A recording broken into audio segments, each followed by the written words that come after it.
Iron Lady Aisha Jumwa to contest for Kilifi Governor. This is all on coast politics. And Kerio Valley, residents flee as bandits kill GSU officers or officer, two others. And you can follow the story on page 30 of the Star. Still on the front page of the Star, Binyavanga Wanaina dies at age 48, I should say. That story continues on page 3.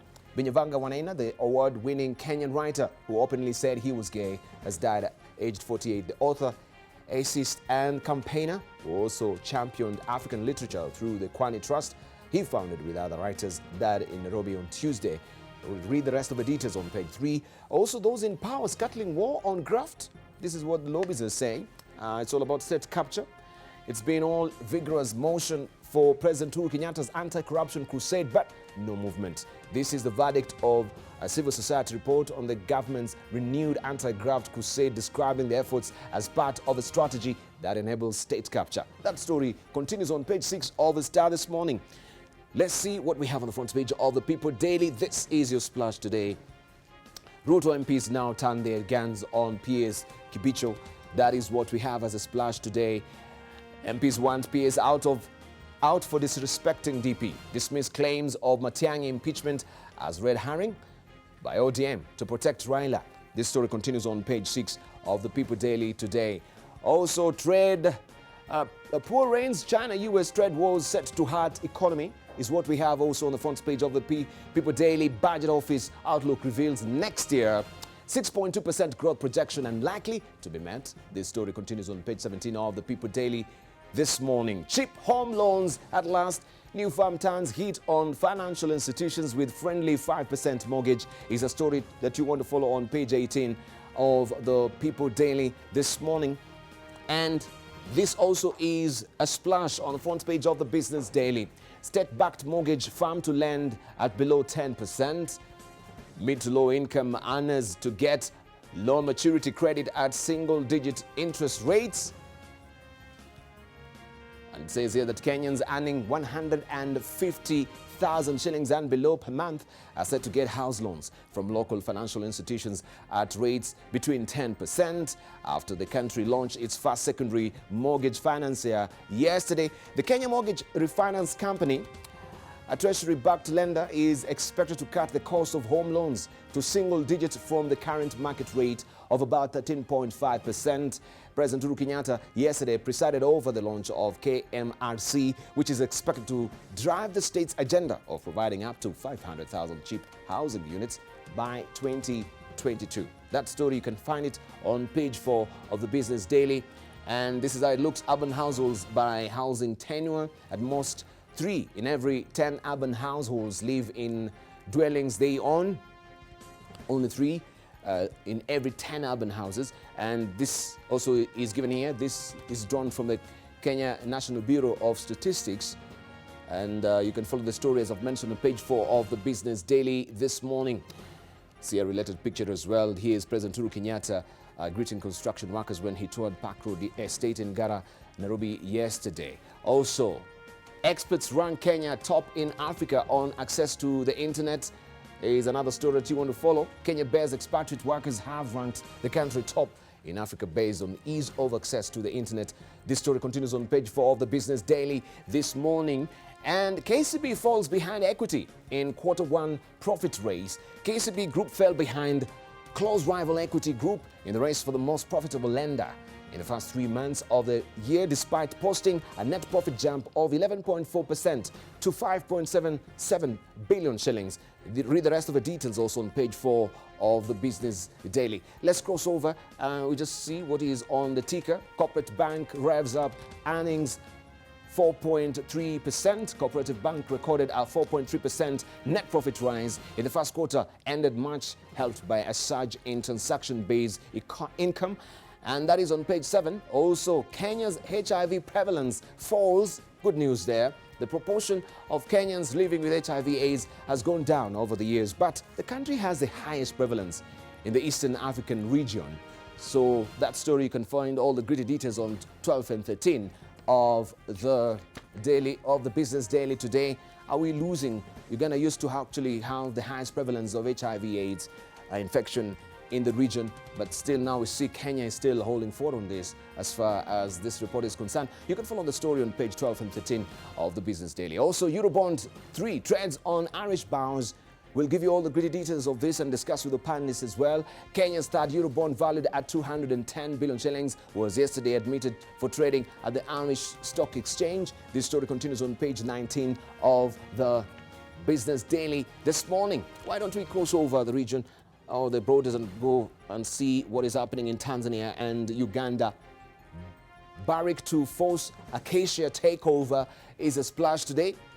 The Canada-based giant miner is running out of time to push through the cooperation framework agreement with the government against resistance of its London-based minority shareholder. This story continues on page 2 of The Citizen this morning. And there is a bite here from Dr. Hassan Abbasi, government spokesman, saying, quote-unquote, as a new era is dawning in the Tanzanian gold mining relations, the government does not want the presence of Acacia in any form in the country. All that is tucked away on page 2. No blame on Kenyan envoy in cashews. That is another story that you want to follow. Industry and Trade Minister Joseph Kakunda yesterday said nobody was to blame after Kenya-based Indo Power Solutions deal to purchase 100,000 tons of raw cashew nuts from the government flopped. The Kakunda's statement follows media reports claiming that Kenyan ambassador to Tanzania, Mr. Dan Kazungu, had endorsed the shadowy firm in 418 billion shillings. It continues on page 3 of The Citizen in Tanzania. Mourning the passing of hero Ngwilizi, and we can see here, this is President John Pombe Magufuli paying his last respect to the former deputy minister responsible for local government, Brigadier General Hassan Ngwilizi, at Lugalo Military Hospital in Dar es Salaam yesterday. The body of Ngwilizi will be laid to rest today at his home village in Lushoto district, Tanga region. All that also, you can follow it inside today's Citizen. The Citizen in Tanzania. Nyerere meet governance market forces linked. Nyerere meet governance market forces linked is another story that you want to follow on page 2 of The Citizen. We have also the Swahili version of The Citizen still in Tanzania. Kikwete ataja changamoto za demokrasia Afrika, and you can follow the story on page 4 of Mwananchi this morning. Wazi wa Azori Gwanda waomba msaada kwa Magufuli. Also, that story continues on page 4 of the Mwananchi in Tanzania. Uganda, here we come with the Daily Monitor. Muntu's moment. That is NT party unveils structure, slogan, colors, and symbols. You have the story, also profiles on page 6 of the Daily Monitor. That is the NT party, and this was a delegation there, according to the picture here. The caption reads, a photo montage of National Coordinator of Alliance for National Transformation, NT, Major General Mugisha Muntu, party members and guests during the launch of the party at the Kampala Serena Hotel yesterday. General Muntu said the party would usher in a new brand of politics. Read all the details inside the Daily Monitor today. Also, MPs announced forgery in budget changes.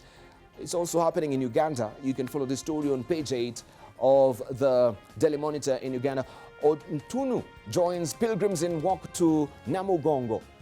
And we have priorities. Government tells teachers. Follow the story on page 8 of the Daily Monitor. If you're waking up in Uganda, let's cross over now to Rwanda. Interest-free loans for vulnerable Rwandans to be rolled out in July. Good news there in Rwanda. And it says that vulnerable Rwandans who receive support through Vision 2020 Omurunge program, VUP, will start accessing interest-free loans effective the next fiscal year that starts in July, according to Rwanda Cooperative Agency. VUP, which was rolled out in 2008, is a social protection program that aims at spurring social economic transformation in communities, especially through job creation. Follow the story also on page 5 of the New Times in Rwanda. Kigali reforms, expert urge caution as MPs scrutinize bill. And we can see City Hall in downtown Kigali. Experts have warned authorities must ensure that the proposed reforms in the administration of the 3 urban districts in the city of Kigali do not disrupt delivery of crucial government services. You can follow the story on page 3 of the New times in Rwanda. Have you also grabbed a copy of the East African this week? If not, then let's get to understand the region briefly. Then you can pick up the copy from the nearest newsstand near you. Freedom suffers as African strongmen target NGOs. That is what we have as a splash. Tanzania, Burundi, Rwanda, Uganda, South Sudan, Eritrea, Ethiopia. Before Abiy Ahmed, Omar al-Bashir's Sudan, and al-Sisi's Egypt are cited as countries that have since 2010 passed laws to curtail NGO activities. You can follow the story on page 4 of the East African this week. This is assault on civic space as far as the flag reads on top there. Also sidebar story, Kenya, IMF to deal rate cap, no issue. The country is discussing new standby credit facility with lender, and it says Kenya expects to finalize the deal with the International Monetary Fund within 2 months, and the lender is not insisting on removal of the interest rate cap as a precondition for new deal. Finance Minister Henry Rotich said on Thursday the country is discussing a new standby credit facility with IMF. Its previous 1.5 billion shillings program expired last year when the government failed to meet the fund's conditions for an extension, including the repeal of a cap on how much interest commercial lenders can charge. This story, you have the full report on page 38 of the East African this week. Let's see also what we have from our editorial cartoonist this morning. And this is what you're waking up to inside the Daily Nation today. The puzzle of why Goro's political suitors. This is what Victor has drawn for us today. I leave it for you to decipher this. And this is all about 2022 politics. Also in the Standard, we have Gado with this particular editorial cartoon of Victor. And it's all about Magoha and competency-based curriculum, right? This sort of, right, I can see there the cap is E, and this is all about Magoha with his military regalia or fatigue right now. Competency-based curriculum. Is it sort of, we've seen this part going on between Nat and also the Cabinet Secretary as far as the competency-based curriculum is concerned. Is the approach wanting as far as Magoha is concerned? Is people saying, oh, he's leading with the foot on the next sort of management, right? He's bulldozing. And also we've seen other editorial cartoons showing that actually he is a bull in a China's shop. So what will be the approach as far as the competency-based curriculum is concerned? This is what has been captured here by Gado inside the Standard. Let me try and also lift what we have inside the People Daily briefly and show you what also Stano has drawn for us this morning inside the People Daily, the editorial page. And this is what you're waking up to as far as that is concerned. I'll leave it for you to decipher this as well. Now that the drought has persisted, I have decided to import the rains at 500 billion shillings. And this is a government, right, without, Port Belly that is bulging there. But you can see also Kenyans with the pail in hand there, dilapidated, Wananchi, the budget 2019-2020. What does it also offer for Wananchi as well? This is what has been drawn here by Stano inside the People Daily today. All right, there we go. I think the only bit that I've not shown you is the Wall Street Journal. Let's just see what is happening also out there. As far as the United States is concerned, rush of tornadoes touched down across Oklahoma and Texas. That is what we have on the front page of the Wall Street Journal this morning. Also, you can see a related picture as well. This is, of course, a recent copy, time zone notwithstanding. So I'll show you also momentarily what we do have from their page as well. And Washington readies charges over food aid in Venezuela is another story you can follow also inside the Wall Street Journal as well. And also, U.S. puts brakes on Chinese tech job seekers. License slowdown hits foreign-born engineers looking for work at chip makers in America. A story by Asa Fitch. You can follow the story also on page 9 of the Wall Street Journal. Retailers navigate increases in tariffs. This is how they are navigating here. Sales of several major chains slowed during the latest quarter, clouding the outlook for the retail sector as it braces for impact of higher tariffs on merchandise imported from China. And we know this US-China war or trade wars is adversely affecting a lot of people as well. Pressure on Pelosi grows. Calls are widening in the Democratic caucus for House Speaker Nancy Pelosi to begin impeachment proceedings. And they've been also treading on this for a while, treading water on this, I should say, for a while. This story continues on page 4 of the Wall Street Journal this morning. Let me show you also what we have on their page. This is actually the Wall Street Journal page, just to show you what it is holding for you. I wanted just to pick up how it looks generally, not to pick the particular stories there. Just briefly, before we go on or move on with our discussion with the panelists this morning. Well, it's loading. But in the meantime, you can see how this is the latest copy of the Wall Street Journal. Well, it's loading slowly. We shall show you that much later in the course of the... Oh, there you go. Right, this actually is the latest that we have there. Fed minutes shows expectations that soft inflation will be temporary. Also, Chinese fugitive living large in Los Angeles. That is a story that you can follow there. Also, Huawei feels the squeeze in UK and Japan as firms step back. Trump storms out of Pelosi-Schumer meeting. President Donald Trump, Democratic leaders he would work with them on infrastructure and other initiatives only when they finish investigating him. You can follow the story also inside the Wall Street Journal. Also, Qualcomm's loses antitrust ruling, casting cloud over chip maker. EU's new headache, skeptics set to gain power from within, and trading a trade battle. Markets don't appear ready for that. You can grab a copy of the Wall Street Journal, or you can head over now to their webpage for those interesting stories as well. Right, we want to buckle now to discussion with our panelists this morning. And of course, we'll begin with what is now a reprieve for many Kenyans as far as housing is concerned. Treasury's push for the implementation of Kenya's new mortgage refinancing company to help would-be house owners who struggle to secure home loans offers hope for many middle-income earners who have hitherto been locked out of the mortgage market. Now, the Kenya Mortgage Refinance Company, that is KMRC, offers an opportunity for households in the low and middle-income brackets to buy affordable houses by making it easier for banks to access long-term finance for home loans for onward lending to such households. This is the best bet to increase home ownership and jack up mortgage accounts in a country where loans are measly compared to the size of Kenya's economy. Total outstanding mortgage debt stood at about 223 billion shillings in 2017, or of the GDP, according to central bank data.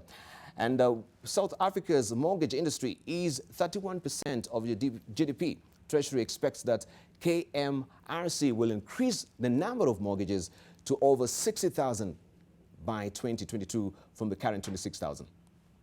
Long-term, low-interest funding to primary mortgage lenders, which would be passed on to home buyers. Tunataka kuhakikisha kwamba hii kazi ya ujenzi wa manyumba ambayo mwananchi anaweza pia kuishi na kwa bei nafuu. Na nyinyi sasa ndio trial, kwa sababu hii kiisha vizuri ndio tunataka iwe example ya zile tutajenga katika sehemu zingine za Nairobi, Mombasa. Right, we want also to hear from our panelists as far as housing Kenya is concerned. What does this portend for the housing landscape in the country? Earlier on, I'd introduce to you Patrick Obath, who is Managing Director at the Adam Smith International, also the Vice Chair of KEPSA Foundation. Joining us this morning as well is Dr. Habil Olaka, who is the CEO of Kenya Bankers Association. Also, we do have the CEO of Kenya Association of Manufacturers, Phyllis Wakiaga, with us this morning. And the CEO of Mater Hospital, this is Professor Dominic Mwenja. Also, we do have with us the Chairman of Kenya National Chamber of Commerce and Industry. This is Kiprono Kitoni. This morning. Good morning, lady and gentlemen. Good morning. Good morning to you. Thank you very much for joining us. So let's just get into it as far as Housing Kenya is concerned with this new development. We want to hear, especially from the banking sector, because how is this going? You are working, or it has been intimated that the government is going to work with the banks as far as the Kenya Mortgage Refinancing Company is concerned at, of course, a lower rate of 10% and below on this. How is it going to change your financial instruments as far as also accepting this particular very salutary effort from the government? Yeah, I think maybe one of the ways of looking at it is the fact that, and as it was clearly indicated there, the statistics in Kenya show that we just have about 26,000 mortgages. And in an economy the size of Kenya, I think that is too low.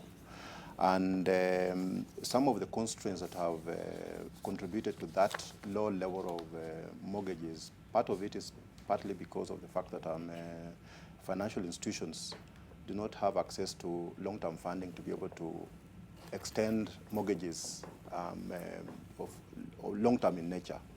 And then the other problem has also been the fact that the cost of funding in the market has been pretty high. And that's something that is quite evident. And I think coming into place of Kenya Mortgage Refinance Company, it's actually coming in to address those two constraints, in the sense that the way it's structured is that KMRC will be able to access the capital markets, raise or issue instruments, raise funds from the capital markets, and be able to on-lend to financial institutions to be able to refinance their mortgage stock. And therefore, it enables the financial institutions, one of the concerns they've been relying on their deposits, which are short-term, to on-lend long-term. And that creates quite a bit of a mismatch on the balance sheet. Now, with access to long-term funding from the Kenya Mortgage Refinance Company, they are then able to extend similar tenure kind of facilities. And so banks will now be able, and it's not just banks, but there's banks, we have got SACCOs participating as well, microfinance institutions, a number of financial institutions that will be benefiting from the availability of funding from KMRC to on-lend long-term in the market. So I think with that available, long-term funding available and at the appropriate price, the financial institutions will then be able to extend mortgages of a similar tenure and at an affordable price to the ultimate consumers.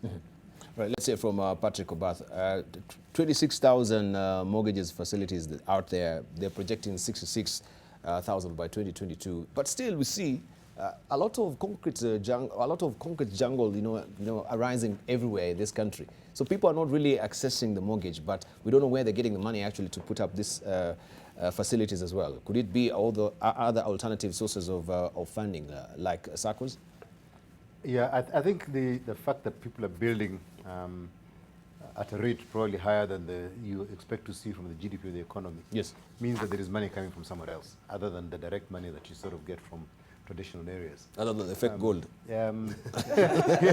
It could be money laundering. It could be almost anything. I mean, the jury's out on that. Yeah, but be that the case, I think the whole issue of KMRC coming into place just changes one very small thing. Is just that, as Habu said, the length of time you have to take to repay your loan, and by doing that, rather than changing the interest rate, you actually lower the monthly repayment rate for everybody. And that is really the big change that happens. Instead of paying over 5 years, you pay over 20 years. The repayment rate comes right down, which makes it affordable, in quotes. Although if you look at the long-term outlay of money, it's much higher. But and that change means that people can then afford to buy their houses. If you look at the target of from 26 to 60,000, the number of employees in formal employment in this country is about 2 million. So when you talk about trying to reach people who, in affordable housing and so forth, really we should be targeting how you can get the 2 million or so people who are in sort of formal employment to be able to afford housing. And really that, I think, is where we need to unpack and understand if you're going to get that velocity that the government is looking at. Really, we need to see how you can get the largest percentage of those 2 million. And then you've also got the 1.2 million in the informal sector as well, who need to sort of also get into affordable housing. So depending on the target market and the rate, I think 66,000 is a great number because you're multiplying by 3 the current number. But I think we need to sort of maybe go a bit lower in terms of not only the tenure, but the rate at which people can borrow that money, because that then brings in a larger number of Kenyans into the affordable housing area. Mm-hmm. All right, let's hear from Professor Dominic Mwanja. Thank you, Debarl. For me, 26,000 is a very small number, given the size of our economy. However, with the banking industry now having a fallback plan in terms of long-term financing is a good idea. But I would look more into the housing ecosystem itself. How do we bring the cost of a unit lower so more people can afford? We have a lot of people in the informal sector. We have our SMEs who are not in the formal employment. The 2 million in the formal employment, we probably have 3 or 4 times that many in the informal sector. If you look at what's happening now, we have consolidation in the cement part of the housing. We have other parts of the sector that actually need to be looked into so that we can bring the cost of housing down so that more people can afford. We have long-term financing. So we have to look at it from an entire ecosystem instead of just financing itself. Then that way, we have more people who have access to funding. We also have affordable housing. As we are talking about affordable healthcare, we should also be talking about affordable housing so that more and more of our people can actually afford to own a home. Mm-hmm. So the given figure is at least the takeaway monthly is 150,000 for this facility that the government is targeting this lower bracket income. But we know for most Kenyans actually it is actually 50 or 60,000 and below, or even lesser than that. Mm. Do you think this is just a band-aid solution or something more needs to be done as far as this facility is concerned? Phyllis Wakiaga. Thanks, Debarl. I'm good to see you. It's been a long. It's been a while. It's yes, been a while. A long while since we were here. Yes, thank you for having me. I think the KMRC is a good idea because if you look at our mortgage penetration as a country, we are 2.7% of GDP. Mm-hmm. Countries like South Africa, 31% of GDP in terms of mortgage penetration. So this is one way to try and address ensuring that more people are able to access mortgages at affordable rates and that are long-term. From what I've seen in the article, it's for people earning salaries 150,000 shillings and below. Yes. But you're right, the cadre of people who require housing, a number of them are living in slums, a number of them are not able to access those mortgages. So even as we address having this housing available to people in the formal sector who are probably working, we need to see how we fix the bigger societal issue of giving people a good quality of life and addressing housing at a larger scale. Mm-hmm. This is a welcome move, and I want to agree with the professor because in terms of the ecosystem, one of the sectors that stands to benefit from these housing projects, if they're executed well, is the manufacturing sector. And the ability to build the entire ecosystem and ensure that we use local materials, we use local labor, will also have a multiplier effect in the economy. So as we build these houses, it's important that we see how do we bring down the cost of construction, how do we bring down the cost of manufacturing, how do we involve SMEs in manufacturing some of the parts of these houses. And there have been conversations even with PS Hinga to see how we plug in and include, whether it's the SMEs, the women, to ensure that not only do we build houses, but that we spur manufacturing and value addition locally in the process. Let's see from Kiprono Kitone. You think actually there's going to be a quick uptake on this because many of the population also, they're actually accessing the SACCO loans as well. So are we going to see a flash of interest as far as this mortgage is concerned? What is your assessment? Yeah, thank you very much, Debarl. And I would borrow from your word, the use of the word quick. I mean, I don't think that housing and affordable housing is a quick fix. I would rather even look at it within the context of Vision 2030 because the broad statement of intent in Vision 2030 is that we intend to move this country into a middle-income economy affording a reasonable cost of living to its population. And one of the best ways of dignifying your population is to give them, good housing. And I would really want to commend PS Hinga and the team that's working with him in the affordable housing pillar of the Big Four agenda. I mean, there are so many moving parts. I've had the privilege of listening to his presentations many times, and there are so many moving parts. And the KMRC is one of the integral underpinnings that will make this a success. However, I would like to look at the affordable housing as a medium-term objective. I'm a bit skeptical about it being, the campaign promise of the Jubilee administration in the last election to achieve 500,000 housing units by the next election. The next election in 2022 will be on August the 8th. So if we just count between August the 8th of this year to August the 8th in 2022, to deliver 500,000 houses like they intend to, you will need to deliver 13,888 houses per month. Is that feasible? I am not sure. And also we need to look at this in the context of the contentious issue of the 1% housing levy. I mean, like Phyllis rightly said, I mean, we need to look at it in the broader context of our economy. How many people are in employment? I sit on the boards of several businesses. I run my own businesses. And I can tell you there are challenges out there in the economy, and I'm not sure that the cadre of people in formal employment is increasing at this point in time. All right. So could we also juxtapose this with the issue of the housing levy? Because aside from them partnering with the banks, how are we going to finance this particular facility? Is this why also there's a push of the envelope for the housing levy? Patrick Obath? I think obviously there is a need to find money from somewhere, which is almost at no cost, that you can then on lend at a very low interest rate. I mean, that really was the objective of the levy. The way it's been structured, I think, is the key thing. You are sort of, I mean, I may have to pay it, but I've already got a house here and there, so why should I pay 1.5% when I don't really need it? I think there needs to be a rediscussion about the funding and how it goes forward. But the idea of getting very cheap money to be able to bring down the interest rates in terms of using the KMRC at that point in time to on-lend. Because the KMRC is basically going to on-lend at a certain rate, and that depends on where it's getting its money. So the housing levy was supposed to, in my view, basically bring in cheap money into in the KMRC, basically to allow it to on-lend at a much lower interest rate to the public. But I think the whole essence of this levy at the moment is the issue of trust. And until there is trust in the leadership, trust in how that money is going to go through, there's going to be a really, really very strong resistance to that money going in, especially from the debacles we've seen with NSSF and other funds similarly in the past. There's very, very low level of trust in leadership. So whilst the idea in terms of getting cheap money is a good one, the way it's going to be done and how it's going to be handled really needs to be socialized well. People need to understand it, and then we see how it works. So I believe that it's a good idea, but it's got to be restructured in terms of where the money comes from, who is to pay for it, how it's going to be managed, and how it's going to find its way into the market, and then how it's going to be able to grow in time. Right. Let's hear from also Habel Olaka. I mean, if I can just weigh in on that, I think we need to make one distinction. The fact that KMRC was meant to be addressing the demand side of the equation.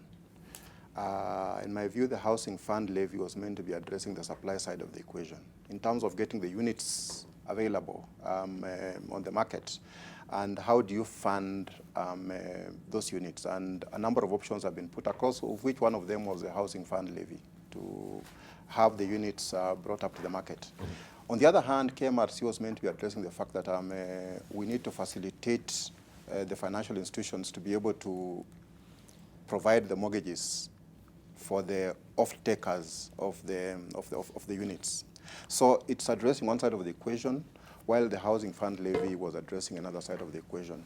Now, in terms of trying to bring, the cost of the units down, one of them, of course, to address the issue of land. Land is a major contributor to the cost of the units. The other one is the cost of materials, that was used in the construction, and as she said, I think the manufacturing element of it comes in terms of bringing the cost of manufacturing down. Then we also have the cost of funding of the units, and that's where I think the housing fund levy came in, because it was a cheaper source of funding to the supply of the units than the other options. Now, with the challenges that are being faced in the housing fund levy, of course, we'll have to think of other alternatives, but it will come into the effect. And then the other thing was basically taking it to scale, because the more scalable it is, the more the per unit cost really comes down. So I think, in my view, we need to separate the two, the demand side, which is being addressed through a different framework, and then the supply side, which is being addressed through another framework. But we can actually try and hover on that particular issue of funding also the mortgage facility as well. We know this is a PPP of initiative that is there, but we wonder, yes, aside from the banking sector, how are we going to, bankroll this facility? I think this is information that has not been given.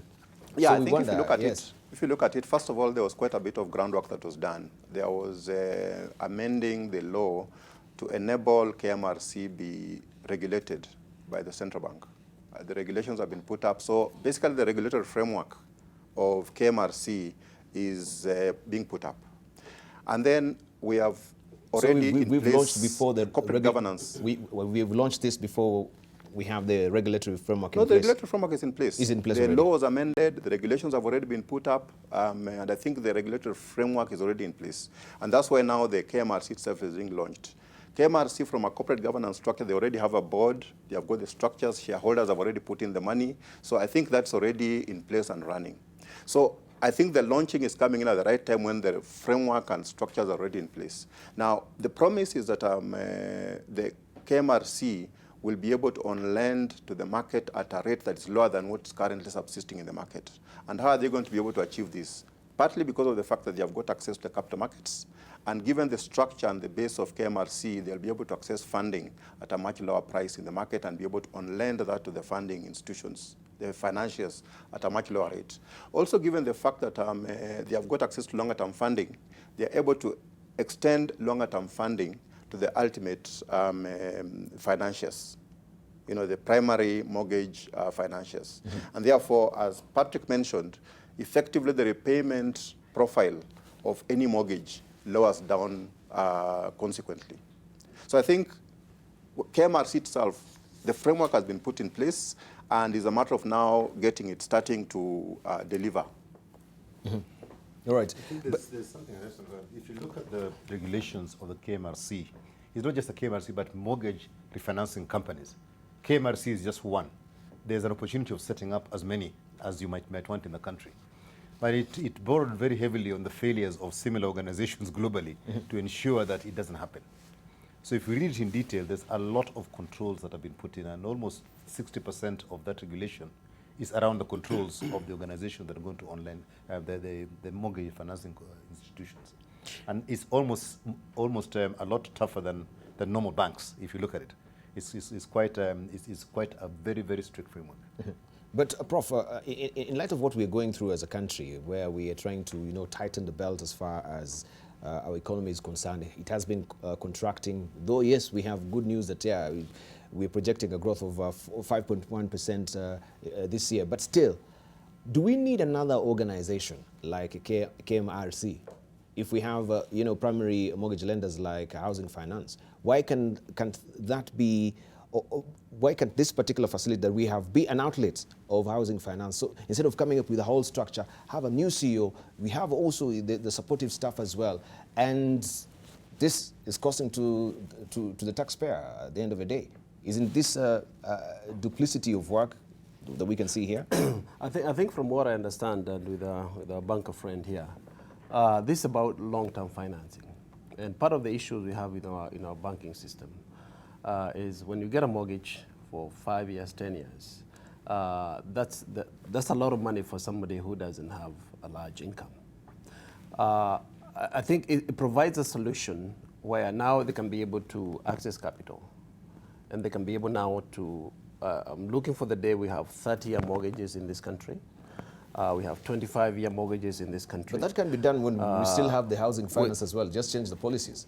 It doesn't have to come up with a new refinancing mortgaging facility in the country. I think that looks also into the structure of our banking industry and the over-reliance on deposits. That's one of the issues that we're having. But if our banks can be able to access long-term financing as well from IFCs and the World Banks and whoever else that might lend for the long term, then it becomes possible for them to lend for 30 years, for 25 years, where you get that university graduate or college graduate or that small business owner who gets a 30-year mortgage. Instead of spending 200,000, 150,000 a month, it's 60,000 or 40,000 or 50,000 a month. So it becomes more accessible to more people with long-term financing. And that's why I think the spirit of KMRC is actually in the right place, because it addresses that gap. However, but that's on the demand side. Now going on the supply side with the levy, I agree with my brother there. I'll be more concerned with the trust of how we actually manage that money. With the current climate of a lot of abuse with some of the funds that we have, it's a wonderful idea. And I've always said I don't have a problem paying a little bit more to help my brother and sister who also needs the help. So the levy for me is a good idea, but how we manage that becomes an issue to a lot of people who actually don't trust the system to manage that money properly. Mm-hmm. Let's hear from Phyllis Wakiaga. Duplication of roles, housing finance, and this particular facility as well. I agree that we should not be duplicating things. However, the way KMRC is structured, 20% of it is owned by government, 80% is owned by financial institutions. Some, I think they've said 11 deposit-taking SACCOs, and it didn't seem to be fully owned by government. So that might not be a full duplication. And if it's going to address the issue of long-term finance, it's critical. My concern would be how we ensure that this benefit is actually passed to the citizens. Because the proposal is once the money is lent, the banks are supposed to ensure that it gets to the final consumer or purchaser of the house. So ensuring that the money actually gets there. The housing levy for employers is an additional levy, which can become burdensome. If you look at sometimes the cost of employees, the cost of labor, an additional levy will simply make the cost of labor higher. It adds to our uncompetitiveness as a country. So it's something we need to look at. I know the money is required. What's the best way to get it without distorting the other factors in the economy largely? So looking at a more holistic approach and looking at it holistically, that we ensure that we are fixing the issue but not also creating another issue somewhere else where the cost of employment becomes unbearable for local industries. Mm-hmm. Kitoni.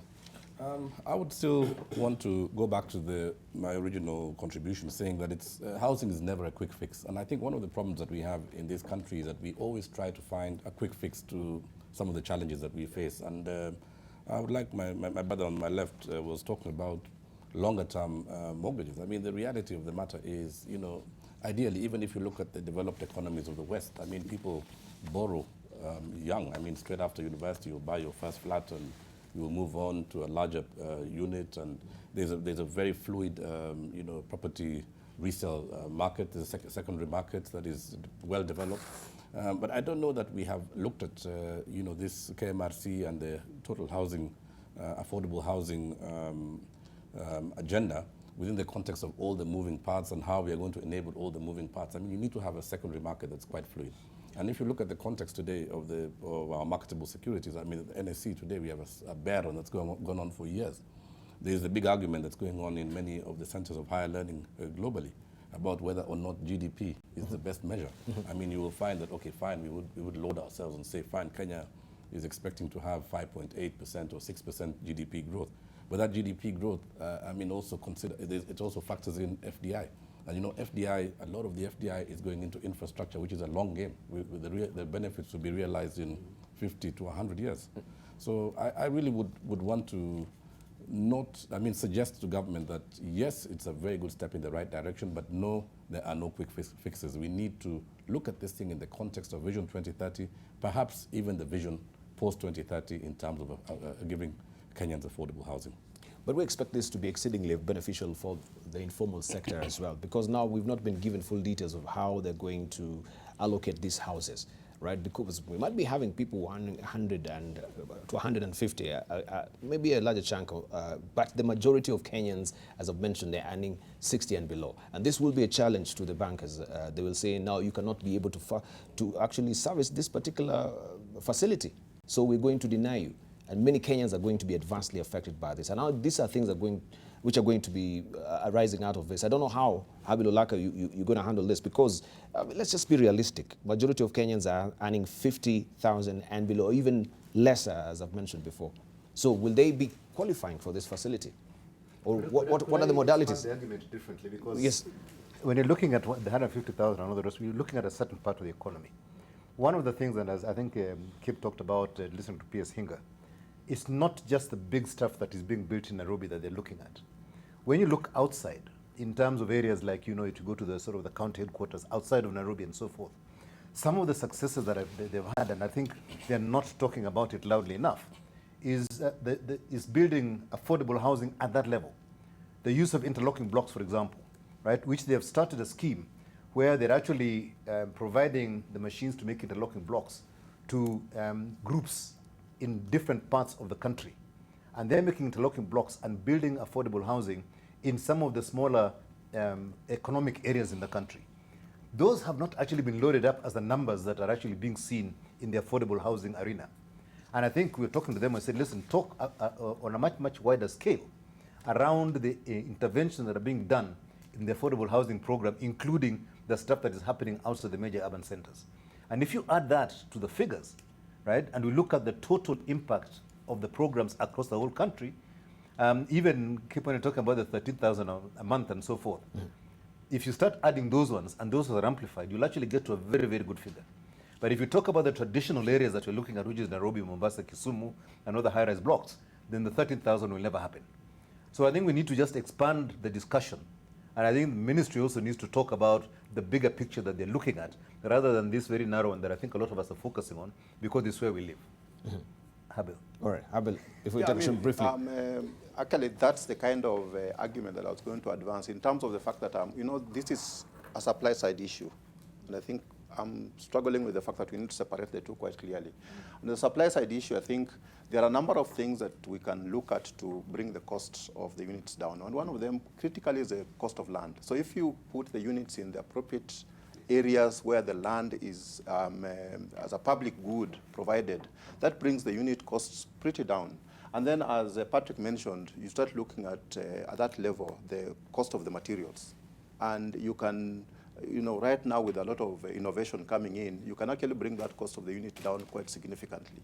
And now you start seeing things like, for example, on the demand side, I think there is a proposal by the government to bring in some form of credit guarantee scheme. Mm-hmm. And once that starts coming in, you see financiers, to an extent, taking comfort from the guarantee to be able to provide funding on a longer scale, you know, on a larger scale, but also on a, you know, on a longer scale. So effectively, we start seeing the thing becoming more effective and being able to be accessed by the target group that you're talking about, who are earning within those, you know, segments that will not be able to afford the kind of units that we are initially talking about. Mm-hmm. Yeah. Thank you. Right, we're going to take a short break right now. When we circle back, we continue with the discussion and more issues as well. Eurobond now has been floated at the Irish Security Exchange as well. So we'll be giving you the lowdown of that much, much later in the course of the program. Remember, you can hit us on Twitter, AM Live NTV is our Twitter handle, AM Live NTV, our profile name on Facebook, and 20686, our SMS portal. Before we take a short break, Omar Bond on Twitter is saying, give them opportunities to grow and earn so that they can provide their own housing. We don't need fish. We need skills and equipment to fish. That is Omar Bondo there. We take a short break right now. When we circle back, we continue with more with our panelists.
market here on AM Live, where we continue with the conversations on what is affecting the market currently. And recently also 5 commercial banks unveiled a Central Bank of Kenya-backed loan facility targeting small business, micro, small and medium enterprises, where they will be allowed to access unsecured loans ranging between 30,000 and 250,000 from the new loan product dubbed Stawi. The loans will be processed through mobile phones. The loans have a repayment period of between 1 and 12 months and an interest of 9% per annum. The facility will initially be managed by Commercial Bank of Africa, Cooperative Bank of Kenya, Diamond Trust Bank, and the KCB Bank, and also NIC Group. The scheme is one of the CBK's latest efforts to unlock the credit squeeze, and we just want to hear what the governor of Central Bank had to say about this as well.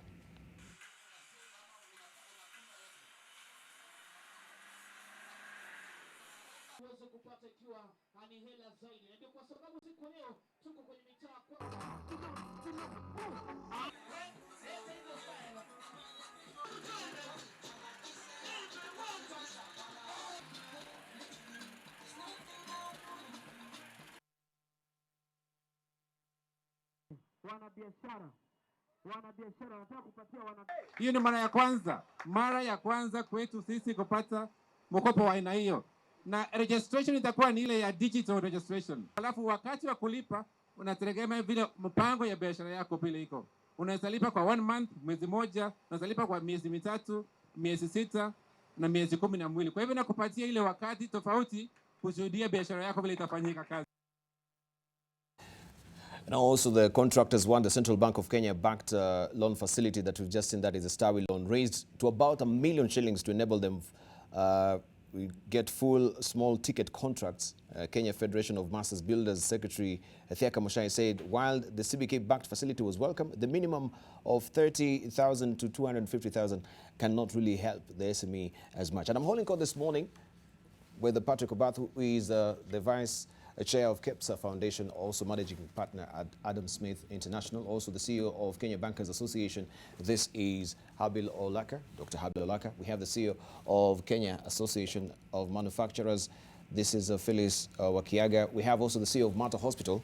This is Professor Dominic Mwenja, and we do have as well the chairman of Kenya National Chamber of Commerce and Industry. This is Kiprono Kitoni.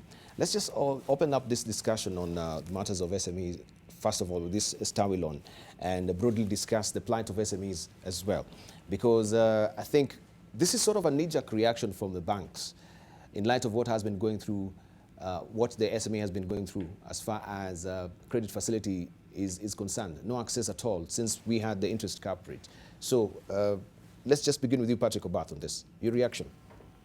I think talking of SM, I think is the wrong target. It's MS. MS. Right, it's micro and small, because the micro people, basically at that level, is where this Stawi loan is going to work. The kind of money that they're talking about in that place. The medium enterprises really, I don't think are really going to... It's a different kettle of fish altogether. So it's the micro and small. And if you look at the success of some of the mobile apps where people have been actually borrowing money, right? People have really run there to try and borrow money because it's short term, they turn it around very quickly.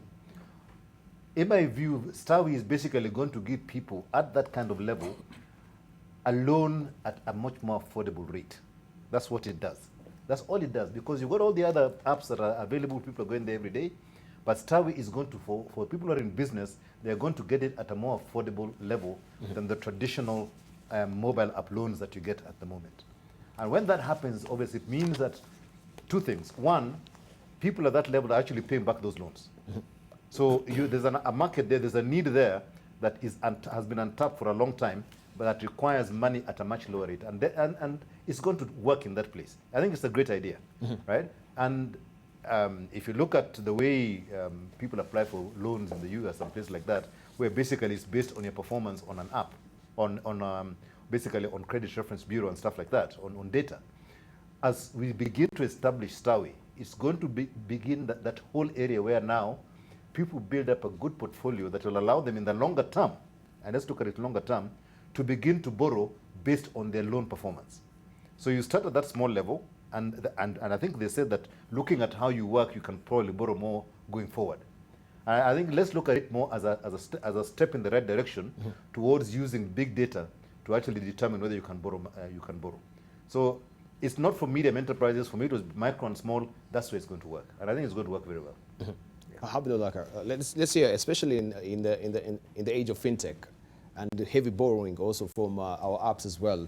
We've had different cases, different reports here telling us that this also is adversely affecting the young Kenyans in terms of accessing a credit facility. They saddle up with, they cannot actually service these particular small loans that they get from the apps. Most of them also are listed by CRB. Yeah, and I think maybe that's where I would like to come in, because besides the point about affordability that Patrick has brought in, where the rate that is being offered through this TAWI product is 9% compared to what's available in the rest of the digital lending products that are available in the market. I think the other thing is what you have alluded to in terms of the fact that a number of them are having social ramifications on the society. And the fact that this TAWI product is supported by the regulator, and it's being given by regulated entities. The 5 banks that have come up together for this pilot program. By the way, it will be eventually available to all the banks. But for purposes of testing the product and getting it to the market, some banks had to midwife it effectively. And so the 5 banks came together to midwife it, to make it almost like proof of concept. Once it's accepted and is working, then the other banks can come along. Yeah, but even Pan is asking, what it really informed the choice of these 5 banks? You know, all this, when you're choosing banks, this is all a matter of optics as well. No, yeah. It's an issue of the fact that, for example, some of them are already in that arena. Okay. So they already have expertise. They have already built some algorithms. They got, so they are bringing some expertise on the table, and it required a few of them to bring their resources together and build up this app, for example. And that's why it could not have been the whole group. It was a few, 5 of them, and then it will be open to everybody else. But I think the point I was trying to bring across is the fact that it gives a lot of comfort to the consumers of the fact that things like, for example, consumer protection, things like transparency will be quite upfront in this new product that is coming up to the market. Right, thank you. Let's hear from Professor Mwencha. Any product for me that gives access to financing for the micro and small enterprises is a welcome. However, I look at it differently. As a consumer of services from small and micro enterprises, as a large hospital, part of my biggest concern with the small and micro enterprises is the payment culture of this country. We can have all the access to capital, but if the people who are off-taking the products that are being produced by these small and micro enterprises do not have a payment culture that supports those businesses, then most of those businesses will end up being non-performing loans. So we have to look at their culture. That's why, for me, looking at it as an ecosystem is extremely important. For example, you have that mamboga who is bringing you carrots and tomatoes, and they go and borrow the 200,000 so that they can be able to supply. Then I don't pay her on time, and she borrowed this money. Then we're in problems. And that's what we need to start looking at. And from the banking sector, probably looking at supplier financing as part of what we are talking about, because these individuals will get a loan. They'll be able to supply the mamambogas and whatever that they're producing. Then how long after that do I pay her as a buyer? So those are things that we also need to look at. As we look at how they access the capital, then what is the ecosystem surrounding what they're supplying after they have actually accessed the capital itself? For me, we also need to look at that. Phyllis? I think it's a welcome idea to lend at those low amounts, and for the 30,000 to 250,000, there's a need in the market. You've seen the products that have come in the recent past. I won't mention the names, but there's been a huge uptake by consumers of those products. So it means there's a need in the market. The thing I'm seeing is, how do we have a solution that leads to productive growth, say in the manufacturing sector, because the type of financing that will be required will not be the amounts that are mentioned. As Patrick has said, this will be really for the micro. For manufacturing, not even the small, because they require higher amounts. It's a capital-intensive sector. They need to get long-term, more long-term financing. A one-year loan would not be adequate. It's something more long-term.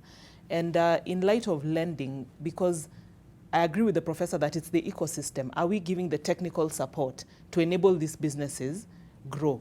Because you might be lending to me, but if you're not paying me on time, if you're not giving me technical support to grow my linkages, to grow my model, to get into the market, how will the financing support me to grow? So I think it's a good idea for a start, but for the next level, we need to see how we have a technical supporting ecosystem that supports SMEs. At CAM, we have something called an SME hub that gives services for incubation, acceleration, and scale. So you handhold these businesses. And if businesses like that could be linked to such financing, I think you have a better model where you're giving the money, but you're giving it also to businesses who are able to absorb that money in the right way. It's a welcome idea if they're able to get these loans at lower interest, because the other challenge with some of the products in the market, if you calculate the interest, it is quite high. It's quite high and punitive. Right. Kitoni.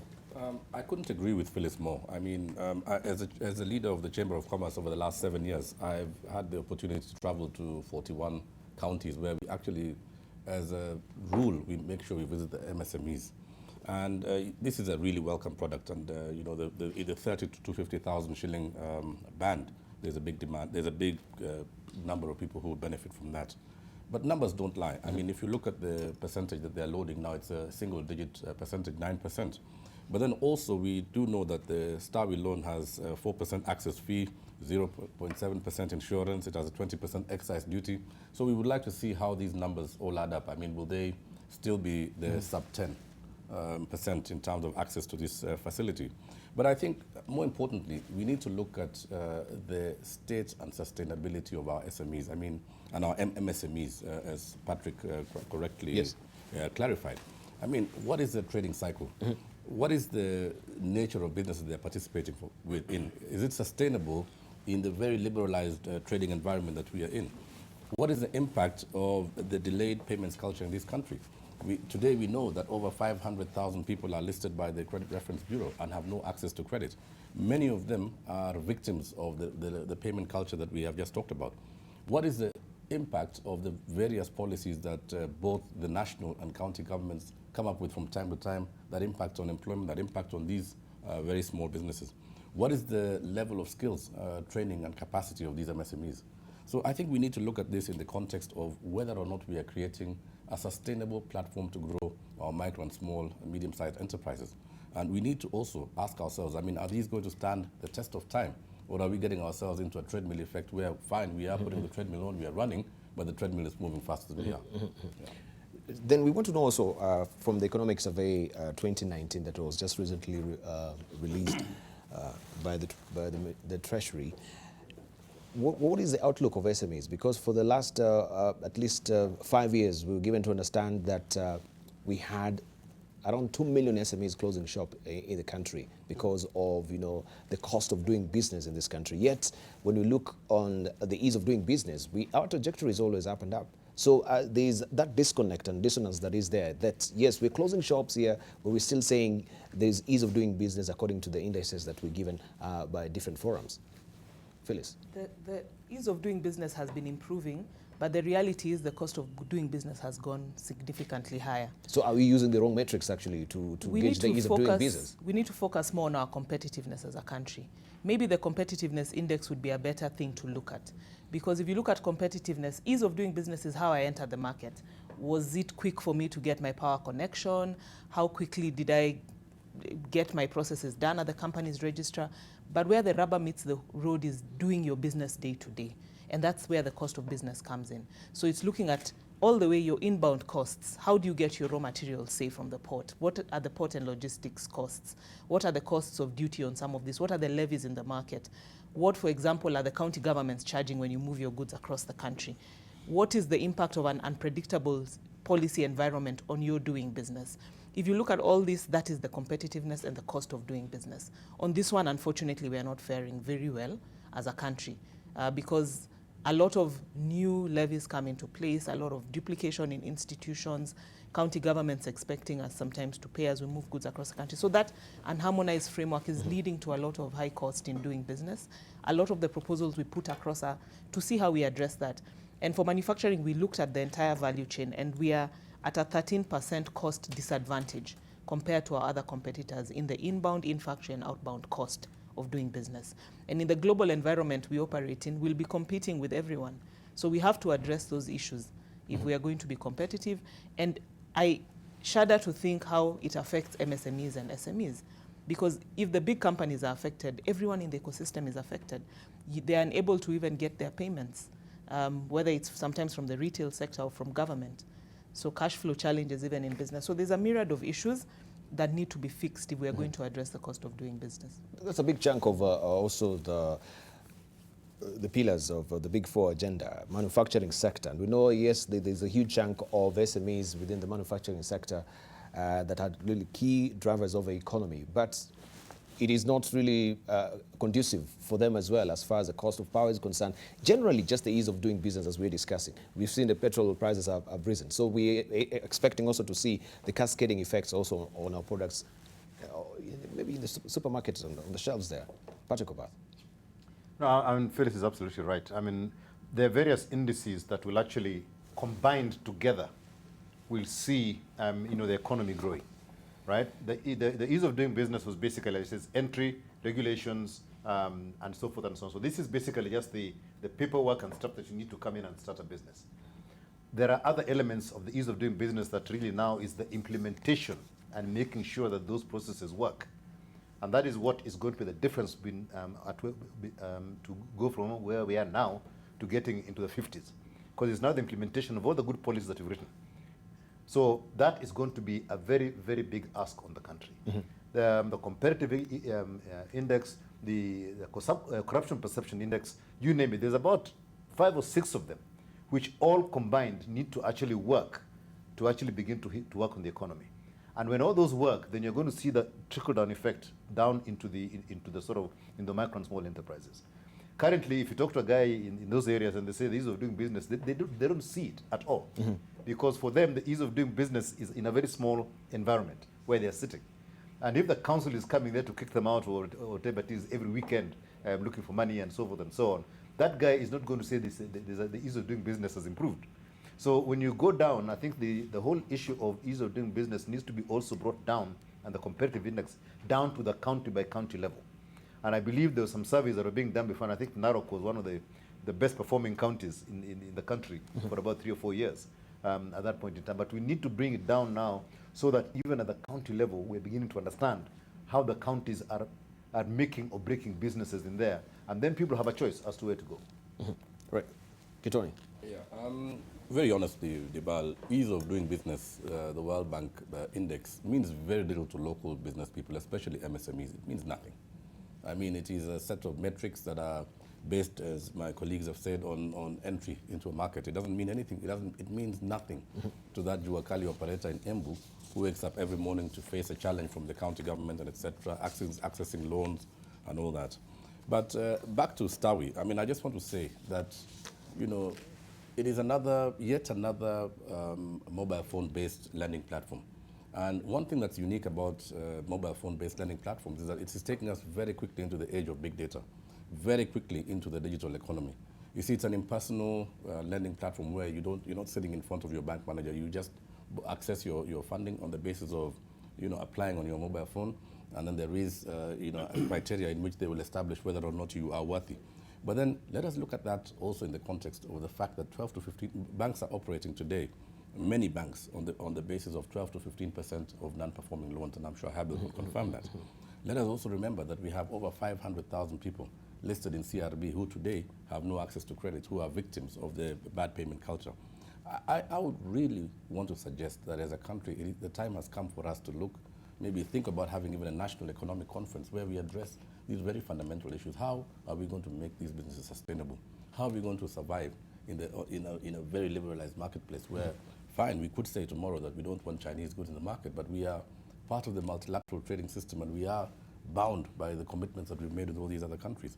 I would really think that the MSMEs in Kenya today are in a very, very bad state. And last year, the president declared that it is time that he's going to focus on it, and we want to see, you know, a lot more over the next 3 years of his leadership in terms of uplifting this level of business. All right, and of course, he made a pronouncement recently regarding the SME credit guarantee scheme that will be launched in a few weeks. They've not given the particular date on that, but maybe this will come also to you, Habil Olaka, in terms of the depressed credit facility for the SMEs.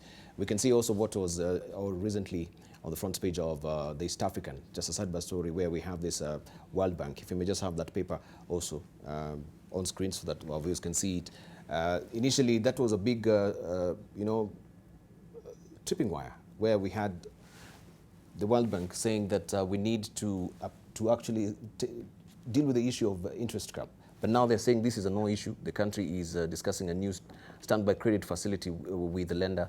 And I know this also will be having a cascading effect also to you as a banking sector as well. But tell us from your point of view, since we have also the SME credit guarantee scheme that was pronounced by the government, are you going to be more friendlier to the SME sector? Because now all your focus now is on government and the government borrowing from the banks. I think it's interesting that the issue of the interest capping debate comes up, and I think one of the things that clearly came out of the whole debate was the fact that the biggest challenge you are having in the market was more to do with not so much to do with the cost, but access to credit. And it can, I mean, the evidence is quite clear from even what we're talking about in terms of STAWI. STAWI is coming in to more or less provide that access, because currently the sectors that have been denied access to credit from the financial services sector are opting for options that are much more punitive to them than otherwise, and therefore STAWI is coming in to resolve, sort of like ameliorate that problem by providing access to affordable credit. So I think the problem is not so much the cost of funding, but access to funding, and the evidence is quite clear there. And so when you talk about the discussions with actually the IMF in terms of the facility, and the fact that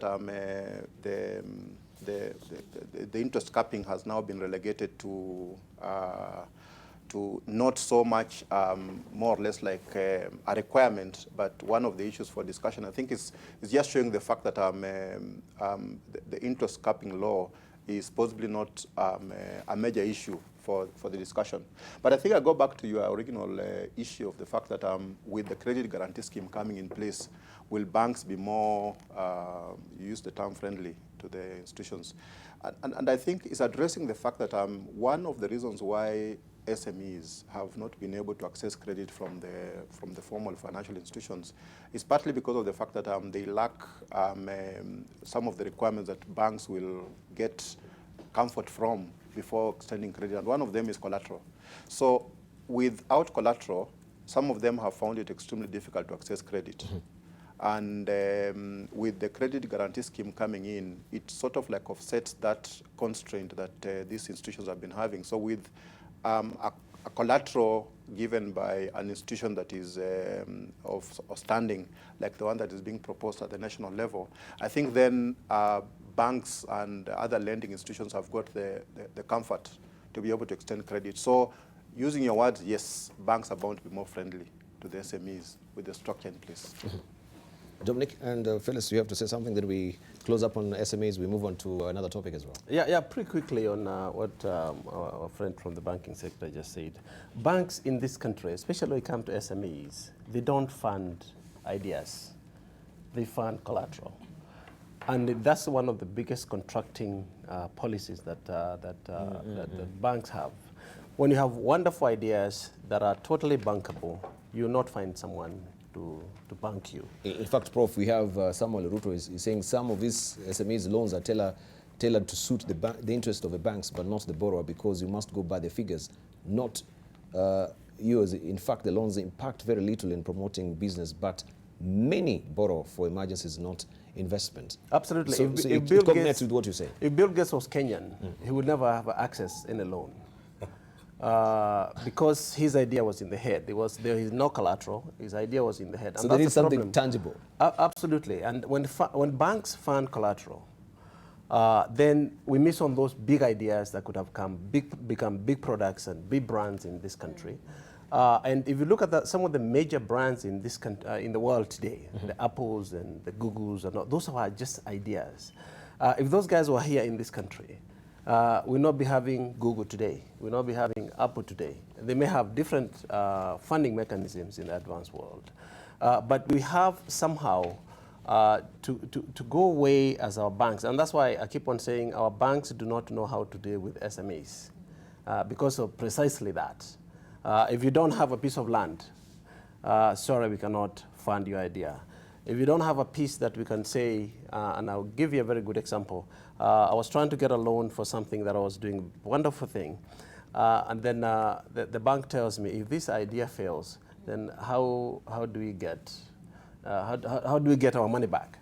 Now, just like Monroe says, a lot of people die with very wonderful ideas in their heads, but never become the billion shilling industry, because those ideas cannot be funded in this country. So I think we have to figure out a way to work with our banks to make sure when there is a sound idea that can be funded, we go ahead and do that. They're funding apps nowadays, but you see most of the funding that's come from apps is actually coming from outside. People, not necessarily our banks that are doing the apps funding. So those are things that we need to start looking at. The next point I wanted to make, Debarl, is, and my sister here from KM is here, if we start looking at manufacturing from the perspective of rural settings where the products are consumed themselves, I was just thinking, now you go to Kakamega and you have a loaf of bread that's been trucked from Thika, and yet people in that rural county can be able to produce their own bread. Where are we creating jobs? You're creating jobs where people don't live. So if we look at a rural development model where we develop products where people live, that becomes a big generator of employment. With the multiplier effect, now you see a lot of other people getting income on the same. And that's why I like the Small Business Administration model of the US, where banks are able to take risk because there is that guarantee from the government that if this idea fails, and then it's a one-stop shop. You get funding, you get ideas, you get market connections and all those. Right, Phyllis. Yes, just to add, I think there's need to review the requirements by banks because as Kip said, one of the things this star will be doing is collecting big data. Can we use my M-Pesa transactions to confirm that I actually pay back loans? Can we use my history on Stawi or Fuliza to confirm? Because if you come to me and still ask me for land, I might not have land, but I have a business that is sustainable. I wake up in the morning, I'm able to do my business and turn around and pay you your money. So banks might need to review how they look at collateral or their criteria for lending. It could be a service provider where your services are not really tagged on collateral. Yeah, so we need to look at that. And then in terms of the grace periods also, because from what Prof is saying, when I have an idea, I need a grace period. I might not be able to take the loan today and pay you tomorrow. I might need time for that idea to germinate and to make money. So that sort of funding that allows for a grace period, that is more long-term in how it is structured, for new ideas, for entrepreneurs to be able to do those things and be able to make money. Habil, are you taking notes? It's backed. I can see you're not taking notes. In his mind, You're taking mental notes. It's backed by a strong intellectual property rights regime. Because if you look at countries like the US, South Korea that have really developed, their IP regime is solid. In Kenya, you might have that Facebook idea or whatever it is, and by evening, it's no longer your idea. So people are even shy to come out and pursue some of those ideas. So without a strong IP regime, some of these things we are talking about might not work. Right. So let's look at that regime. Countries like Korea have a fully fledged court for intellectual property rights. They teach IP from nursery school. So I know that as a child, if I make this, I protect my intellectual property. And that way it really stimulates the growth of ideas. Right. Keep. Debarl, just to interject on what Prof had mentioned earlier on, actually, solutions like Stawi and many other mobile-based lending platforms like Fuliza are actually not collateral-based. They are big data-based. So for once, I mean, I think we are moving in the right direction, actually being able to give people access to credit without necessarily following the traditional routes. But I think it is important that we laud the Central Bank of Kenya because they have actually demanded that 20% of banks' funds must be available to lending to this SME sector. And that's a real big step in the right direction. But this will only work if the appetite of governments to borrow is reduced. You see, it'll be, futile if today we say, fine, 20% of those funds would be available to SME sector, and tomorrow the government is going to go to the market and want to mop up all these funds. And, one thing we also need to give civic education to our people. I mean, what is big data? I always laugh when I meet people with Fuliza accounts. I personally have said I never access Fuliza, but you find somebody saying, oh, don't send me money on this phone because Fuliza did. And they'll go and use their same name, same details to get a new SIM card, not knowing that big data actually, it correlates all this information. It is big data. I mean, the decisioning tools that they're using are the best in class. So if you as Debarl, Fuliza on one account, don't think you'll get another SIM card and be able to get access to funds before you realize you pay your liability. But having said that, I'm concerned that we might end up as a country where too many people fall out of fall out of the realm of being credit worthy, simply because of the sustainability of the things that they're engaged in. So here we are, yes, we are accessing more credit, but are we giving our people the capacity to understand what this additional credit means to them in their businesses? Are they running sustainable enterprises? Yeah, that's a good question. That's a good question. Right, Habil? Yeah, I mean, I think I totally agree with Kip on that on that point. But I think coming back to the discussion, and it was more or less wavering towards the fact that banks lend on the basis of collateral. And I think I would like to shift that a little bit. Banks actually don't lend on the basis of collateral alone. There is something you call the 4 C's of credit. And you will assess, for example, the capacity of the entity to repay back the borrowing. So you look at the cash flows and look at, are they sustainable going forward to be able to repay back the obligation besides meeting its own operational needs. And then you look at the character of the individual who is borrowing, because some people really come to borrow with the intention of not repaying. So you need to be able to assess that. How do you people look at have the got the capacity, but they came with the intention of not repaying. But how do you gauge the character? Is it the way I come with? There are tools you can use to do that, and that depends on the experience of the appraising officer and all that, But some of them depend on, for example, information available in the market. People who have absconded elsewhere and coming to your shop, you can be able to sniff them out, So there are many areas, alternatives that you can use for that. So there's the capacity of the entity. There's the character of the entity. There is a collateral, which is a fallback position in the event that, for example, your assessment of the character and the capacity does not work, then you've got a fallback on the collateral. Now, if you're very sure about the other 2 C's, then maybe you'll put less reliance on the collateral.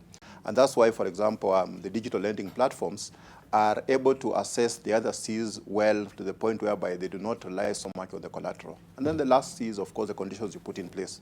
And the conditions are things like, for example, do not pay yourself dividends, do not whatever, before you pay me back my money. And I go back to the point that Phyllis mentioned about, getting a grace period. Of course, you can discuss with your lender for a grace period based on the projected cash flows and the ability to repay back your obligation. But at times, sometimes it helps to know that maybe a loan may not be the right source of borrowing at that stage of the product development. You may need another form of lending or another form of borrowing, like, for example, private equity.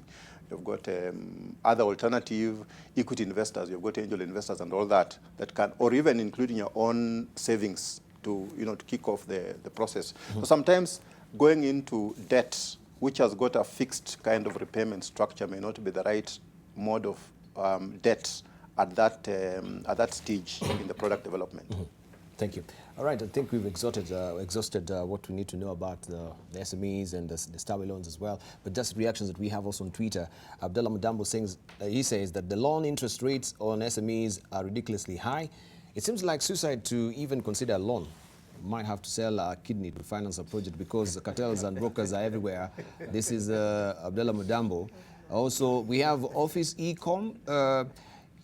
They say that I received a text from my bank yesterday saying, "Dear Daniel, you qualify for a business plus loan of that given figure. If your CRB score is positive, dial hash, or that is star 667 hash, or use that particular app to apply. Let me be honest, he asked, can 12,000 Stawi loan boost my business, right? That is office loan is asking that particular question.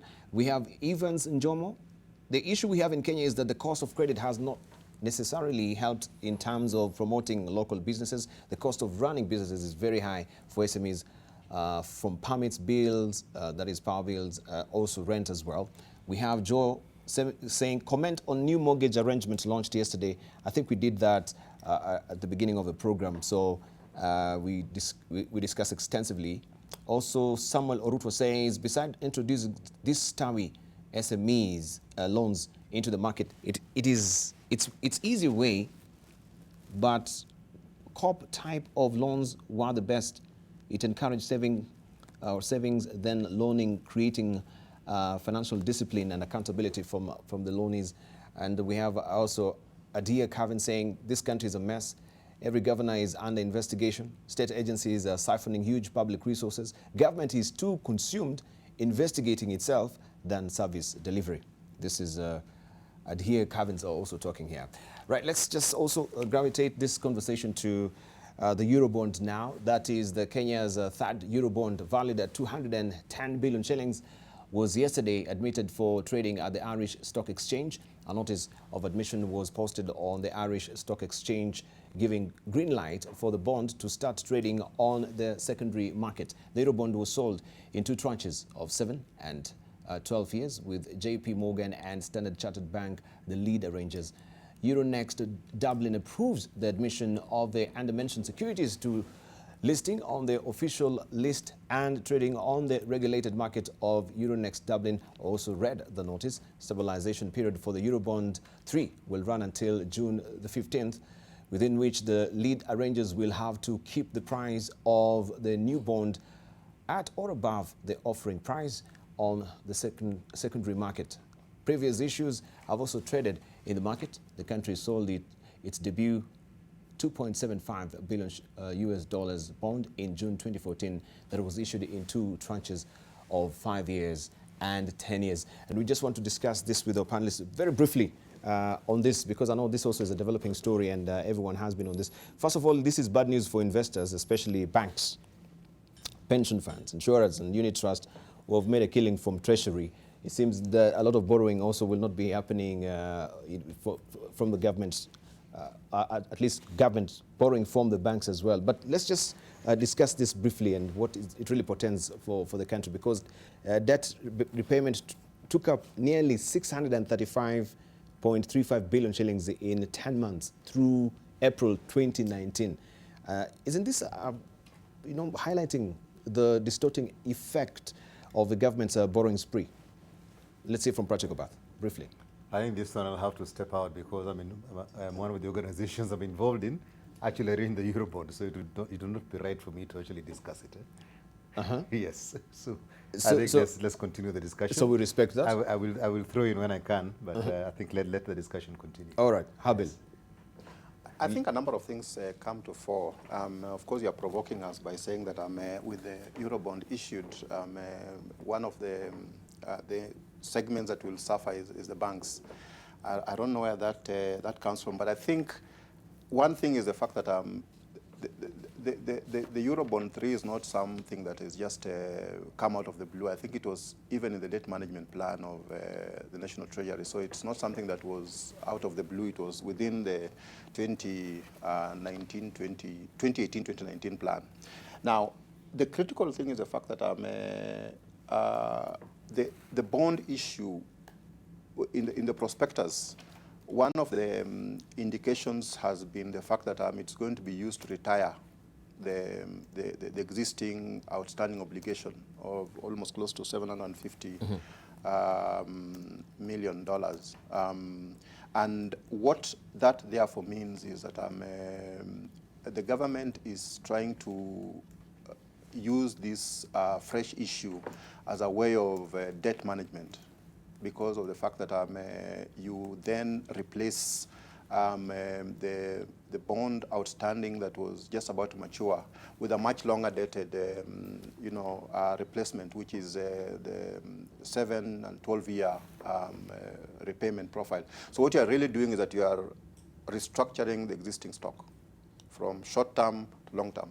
And in terms of debt sustainability, the longer it is, the more likely it is that it's going to impact on the impact on the annual repayment for the debt is much more within the revenue reach of the country.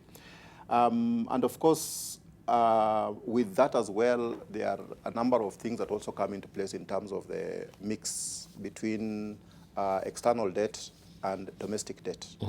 And as you see, it's a sort of like shift from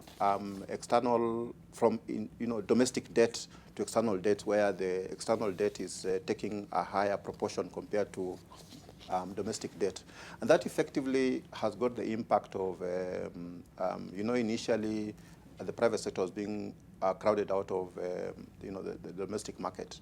Now, by shifting into the external market, I think it sort of like gives relief to the domestic market. And I think for us, that is a move in the positive direction rather than the negative direction, as you almost alluded to. Right. Phyllis, briefly. My angle would be what we use the money for when we borrow it, because if a lot of it is going to recurrent expenditure and not development expenditure, that would be a concern.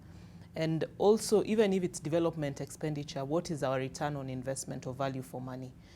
Because these investments are supposed to generate the ability to repay those loans.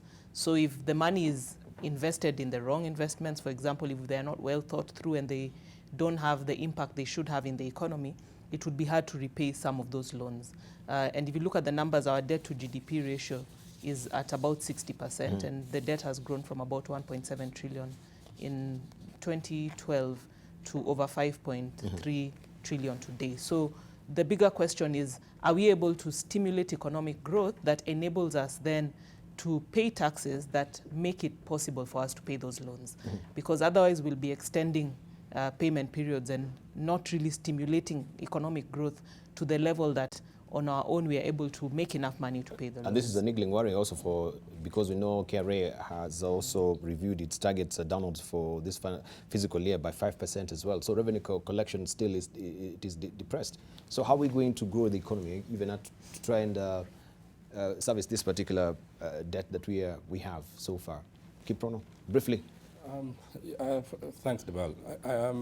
I listened to what my colleagues have said about the Eurobond, and first of all, of course, it is good that we have succeeded in securing another Eurobond, because it's a sign of confidence in our economy by those who have invested in the Eurobond. But my fundamental concern is, are we borrowing to clear debt?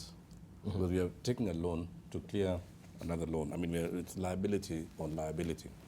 And the second thing is, what obviously that means to us in Kenya is that there will be increased taxation initiatives by government, because they must realize some of these funds to be able to retire these debts locally from the economy.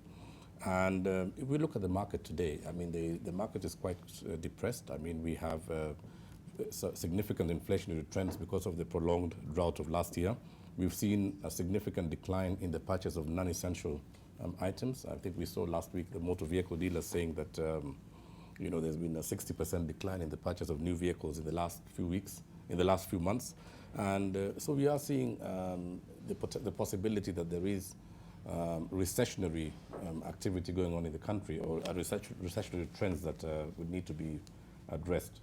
But my greater concern is, what have our development economists been doing? Because it appears to me that, as a layman, that we have been using a lot of short-term debt to finance what should be longer-term projects that have a return much into the future, like infrastructure. The conversations I think as a country we need to be having are, for example, recently we were told that His Excellency the President was in China with the former Prime Minister negotiating the SGR Phase 2, and that they did not succeed in securing those funds. And we know that as a country, a significant amount, they said 380 billion shillings had been spent on the Phase 1. So in the absence of the phase 2, what happens to that very important piece of infrastructure? Does it make it sustainable? Does it make it viable for us as a country? Does it allow us to access the hinterland as it was intended to in the beginning? And what are the alternatives that we have to that? So I think, to me, Eurobond, Eurobond or no Eurobond, the fact of the matter is that Kenyans are going to face greater taxation. And we do really hope and pray, and I go to church every Sunday to pray, that our macroeconomic planners are doing their job to make sure that this country is on a steady path. Thank you. Lastly, let's hear from Professor Dominic Mwanya. For me, if the new Eurobond is to retire the old bond, like brother in the bank is saying, and extending really the payment period for the loan, I think that's a good move. However, if we are borrowing again for economic expenditure, then I will have a problem with that, because it will still add more on the loans that we have. However, I need to comment on the government's appetite to borrow in the local market, which drives the cost for us in business. Because one, if a bank is lending the government at 12.5%, why would they lend me at 13% or 13.5%, whatever the case might be? That 1.5 spread, or one spread, is not enough for the risk that they're going to take. So the appetite grows larger for the banks to actually lend to the government than lend to the business person. So the same government that is telling us we need to grow our SMEs is the very same government that is siphoning off all the money that should be going to the SMEs and to businesses in this country. And therefore, if we lessen the appetite for government to borrow locally, then the banks, this money has to go somewhere, and that somewhere has to be in the manufacturing, in the supply chain of this country, and therefore it leads to more growth in the economic activity of the country. Thank you. Yeah. I think let me just jump in at this point. Fully agree. If the Eurobond is basically to extend the tenure of the loan, this is fine. That's fine great, with that. right? But what is even the money that you're getting now, even without the loans being used for? I think that is a bigger thing. The expenditure appetite for the government, the way they're using the money, we can't actually see a return on the economy in terms of where that money is going. And I think the government really needs to reflect in the way they're budgeting and where that budgeting is targeted, and whether that targeted area is going to give a return in the economy. Thank you. Right? And the second thing that we need to do is look at balanced budget. Get a realistic income projection first, and then do your budget to meet that. Rather than here you say, this is what you want to spend, go and look for it somewhere else. And then we go, Eurobond, we go increasing, putting pressure on KRA to collect what they give them impossible targets to collect. And then they start harassing business with holding VAT, doing whatever it is, a whole host of things that the government is doing in terms of trying to meet a recurrent expenditure that it should not have in the first place. Thank you. Right. Also, two contenders for top leadership of the Kenya National Chamber of Commerce and Industry have stepped down. This paves the way for Richard Ngatia to succeed Kiprono Kitoni. Ngatia will formally take office during the annual general meeting of Kenya National Chamber of Commerce and Industry scheduled for early next month at the Bomas of Kenya. The elections slated for June 8 will now be used to fill other positions, including two vice presidents. Let's listen in to the chair. They have made a decision that the two of the candidates will be stepping down and supporting one of the candidates, who is Mr. Richard Ngatia, for the position of chamber president. Today we know that inspection by either Cotecna or SGS is taking more than a month, whether it is in China or wherever, and that is really hurting their businesses. And that is one of the things we want to advocate for. The other issue, of course, is payments, because these members, if they don't get payments on time, then again, you can just imagine what happens to their businesses. So officially, you'll be handing over the baton that is next month in June. So just briefly, as we're winding up, just tell us about this stepping down of Mureu and other contenders as well, and your succession plan. Did you see this coming from the left side, or what really happened? And of course, we'll give each of you briefly also headlining thoughts, and just to load him on how he's really turned the Kenya National Chamber of Commerce and Industry. Very briefly, sir. Thanks, Debarl. I mean, this is the last time that I'll be appearing on your show as the leader of the Chamber of Commerce in Kenya, because from the 8th of June, I will be a farmer. And you know, I want to say that the last 7 years have been an incredible journey because we turned an organization around from what it was. We relaunched and rebranded it. We've made it an organization that is premised today. The cornerstone of the Chamber's future is ethics and governance. We have introduced service delivery. We have a very good advocacy agenda. We are borrowing actually a lot from what the Kenya Association of Manufacturers are doing in advocacy. Yes. We have a membership service value proposition. We've done a lot with our government on economic diplomacy. We've launched a county empowerment program. We've done quite a lot to turn this organization around, and I'm proud to say that at least when the history of the Chamber is written, I'm sure my name will be there. And with regard to what you just saw, the clip, yes, the candidates negotiated last weekend, and it was quite apparent that one of the candidates, Richard Ngatia, was well ahead in the race to succeed, and the others, I mean, the contest was very, very severe. I mean, it was almost at the point of risking the organization or breaking it apart. And I am very proud to say that in Richard Ngatia, I have a very worthy successor. He's a strong business person. He's learned the ropes very quickly as the chair of Nairobi County, and I have no doubt that he will be able to take this organization into the future. The one thing I would like to say as a parting shot is, you see, when you see me stand here or sit here and speak on behalf of the business community, I actually have a mandate from the 47 counties of Kenya.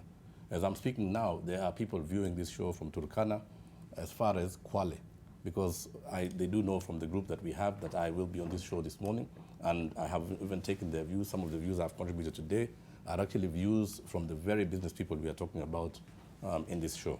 So we do have mandates, and I hope that in future the government will broaden its conversation. I appreciate all the stakeholders, the president and the deputy president and all the other stakeholders who've supported us, including Patrick Obath and Phyllis and Hebel. We've done a good job with Thank you, Patrick. Thank you. Your parting shots, 10 seconds. I think I'll just go back to Kip and congratulate him for the years. I think prior to him becoming a chair, we had quite a lot happening in the chamber at that point in time, and they've really come out as a group that is actually looking after the starting right from the grassroots in the country. Thank you. Where they were not represented before. It's a great thing that the chamber is actually now strong enough to start at that level. Thank you, Patrick. Habil, 30 seconds, Yeah. or even 10. May I just also laud Kiprono for the work he has done at the chamber. I think we have talked so much here about capacity building of the SMEs, and it's not, had it not been for Kiprono's effort directly, we would not have been able to sign an MOU with the chamber as KBA last week, where we got into a formal arrangement with the chamber because we can leverage on their access to the membership. Thank you. And you've got a program that can facilitate that. Right. Thank you very much. Phyllis Okiaga, your parting shot. Congratulations to Kip. He's done an excellent job for the years he's served as the president of the chamber. A lot of impact in economic diplomacy, the work on SMEs. I really look forward also to working with the incoming president, Mr. Ngatia, and I wish you all well as we carry on. Right. Lastly, from Dominic. Yeah, for me is to congratulate Kiprono. He's done a good job. I know Ngatia personally. He's a great leader in business, and I know the chamber is in the right hands. But I cannot end without inviting all of you to the Matahat run this Saturday. We need to pay a fee. We're winding up. Absolutely. It's a Matahat run this Saturday. We are lucky to have Eliud Kipchoge, our world champion, with us. So please come, let's run together. Right. Thank you very much, your panelists this morning. I really appreciate your contribution this morning. Kip, thanks also for making your contribution on AM Live in the market now and then. Now you'll come on as a farmer and speak for the plight of the farmers as well. We thank you so much. I actually brought you some coffee from my farm. Thank you so much. Right. Oh, yeah. Thank you so much. This is Hero Farm Premium Kenyan Coffee. Yeah, dark. You can get the aroma. I can get the aroma as well. Interesting. So, yeah, I'll be actually taking my coffee momentarily with my panelists. Thank you very much for your valued company. You've been watching in the market. Thank you.